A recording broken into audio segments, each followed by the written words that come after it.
ہاں ایک پہلو ایسا ہے جس کے حوالے سے حضور کی عظمت ہماری سمجھ میں آئے گی. حضور ایک انسان کی حیثیت سے کیا تھے، ایک باپ کی حیثیت سے آپ کا کیا طرز عمل تھا. ذرا یاد کیجئے، جگر گوشہ رسول حضرت فاطمہ بتول رضی اللہ تعالیٰ عنہ وہ حاضر ہوتی، ابا جان دیکھیے چکی پیس پیس کر یہ گھٹے پڑ گئے میرے ہاتھ میں،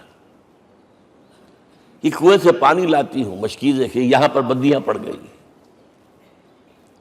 حضور اب تو عام لوگوں پر بھی آسانیاں ہیں، لوگوں کے ہاں غلام آ گئے ہیں، کنیزیں آ گئی ہیں، مال و دولت آ گئی ہے، مجھے بھی کوئی غلام کنیز عطا ہو جائے.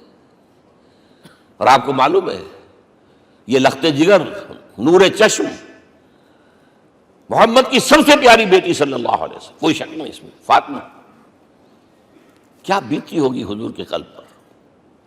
لیکن فرمایا کیا بیٹی یہ دنیا کی چیزیں ہماری لیے نہیں ہیں، میں تمہیں اس سے بہتر شے دیتا ہوں.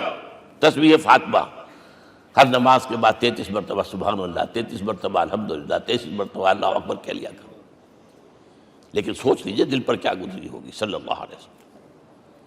حضرت عائشہ سے پوچھئے، حضرت خدیجہ سے پوچھئے حضور کیسے شوہر تھے، آپ سے زیادہ خواتین کے حق میں نرم، گھر کے کام کا جھاڑو دے رہے ہیں، کپڑے جو ہیں بوسیدہ انہیں سی رہے، گھر میں بیٹھے ہوئے یہ کام کرتے تھے. بہرحال ایک بات میں آپ سے عرض کروں، آپ انسان کی جس حیثیت کا بھی ذہن میں تصور کریں گے وہ ساری حیثیتیں محمد میں موجود ہیں صلی اللہ علیہ وسلم. محمد حاکم کی حیثیت سے بھی ہیں،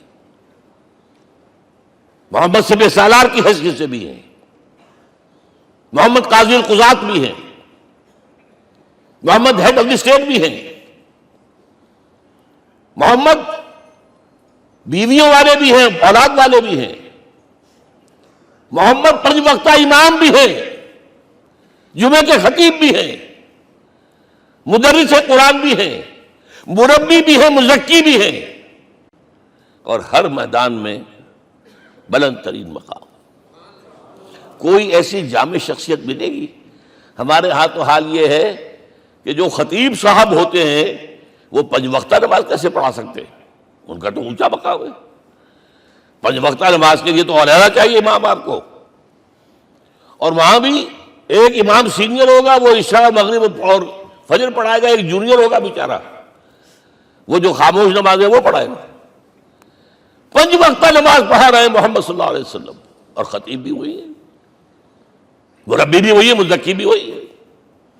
ہمارے ہاں جو لوگ تزکیہ نفس کے میدان میں ہیں وہ پھر جماعت کبھی نہیں کراتے، کبھی نہیں دیکھا ہوگا آپ نے کسی صاحب کو کراتے ہوئے. یہ جامعیت کیوں ہے؟ جامعیت کبریٰ.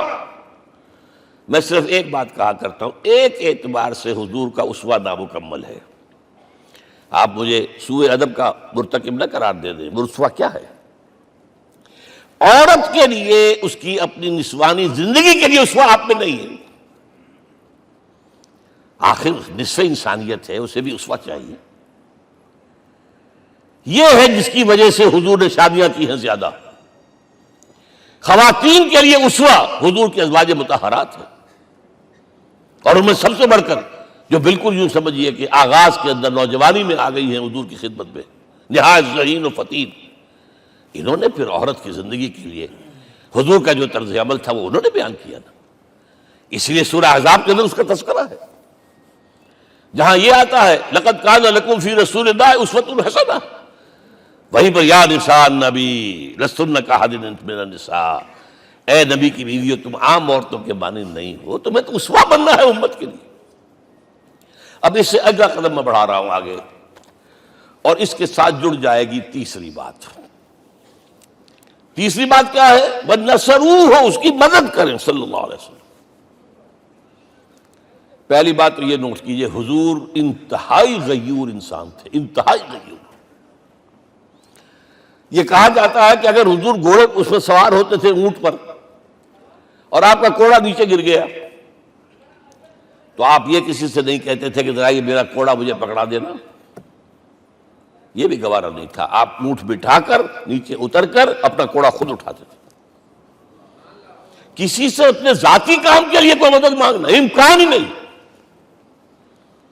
بلکہ ایک واقعہ تو وہ ہے جب بھی میں تذکرہ کرتا ہوں میری آنکھوں میں آنسو آ جاتے ہیں. یہ ہجرت کے وقت کا واقعہ ہے.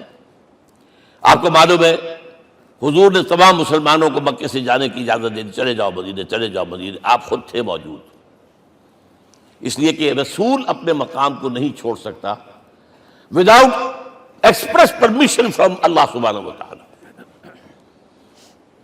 اب حضرت ابوبکر پوچھ رہے ہیں حضور اجازت آ گئی؟ نہیں آئی. آ گئی؟ نہیں آئی. دن گزر رہے ہیں. حضرت عائشہ کی روایت ہے کہ ایک روز ہم نے دیکھا دوپہر کے وقت آ رہے ہیں حضور، کپڑے سے اپنا سر جو ہے ڈھانپا ہوا ہے.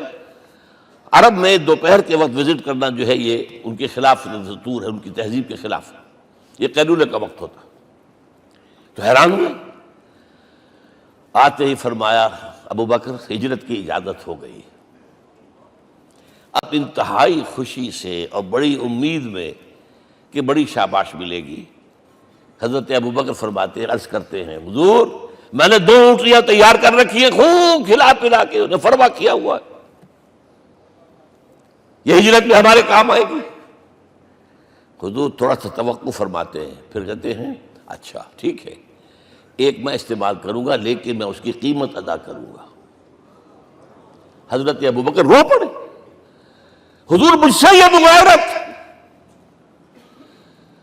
سائے کے تناب کے ساتھ رہنے والا، اس سے یہ مغایرت، ذرا سے اشارے پر اپنی کم سن بیٹی پیش کر دی نکاح کے اندر، اس سے یہ مغایرت. رو پڑے. لیکن حضور کی اپنی غیرت تھی، میں قیمت دوں گا. اب بتائیے مدد کا کے لیے درکار تھی؟ مدد تھی ان کے مشن کے لیے. مشن 2 حصوں میں تھا. اس کو جانیے، آج کچھ علمی باتیں آ رہی ہیں. حضور کے مشن کے 2 حصے، ایک ابتدائی جو تمام انبیاء اور رسول کا تھا، ایک تکمیلی جو صرف محمد کا صلی اللہ علیہ وسلم. ابتدائی کیا ہے؟ اللہ کی طرف دعوت، تبلیغ. جو دعوت قبول کر لیں ان کے لیے بشارت، بشیر کہ تمہارے لیے آخرت میں جنت ہے، نعمتیں ہیں. رد کر دیں ان کے لیے نذیر، خبردار کرنے والے، جہنم کے لیے تیاری کر لو. داعی اللہ، اللہ کی طرف بلانے والے، سراجا منیرا، روشنی کے چراغ. یہ حیثیتیں مشترک ہے تمام انبیاء کرام. تمام انبیاء بشیر بھی تھے، نذیر بھی تھے، داعی بھی تھے، سراج منیر بھی تھے. اگرچہ ان تمام حیثیتوں میں بھی حضور کا سب سے اونچا مقام علیحدہ نمایاں ہے، لیکن حیثیتیں بنیادی طور پر مشترک. ایک حیثیت تکمیلی، اور وہ کیا ہے؟ اے نبی جو دین آپ کو دیا گیا ہے صرف تبلیغ نہیں، صرف تعلیم نہیں، اس کو قائم کر کے دکھاؤ نظام زندگی کی حیثیت سے. 3 مرتبہ قرآن میں یہ الفاظ حضور کے لیے آئے ہیں، هو الذی ارسل رسولہ بالہدی ودین الحق لیظہرہ علی الدین کلہ. 3 دفعہ سورہ توبہ میں یہ الفاظ آئے، سورہ صف میں یہ الفاظ آئے، سورہ فتح میں یہ الفاظ آئے.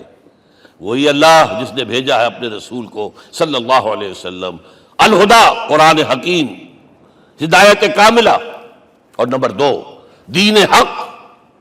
یہ 2 چیزیں دے کر بھیجا. کس لیے؟ تاکہ اس دین کو غالب کرے پورے نظام زندگی پر. یہ معاملہ ذرا سوچئے. اور یہ حضور کے لیے 3 دفعہ، اور کسی اور نبی کے لیے 1 دفعہ بھی نہیں. قرآن مجید کے اس نقطے کو ذہن نشین کر لیجیے.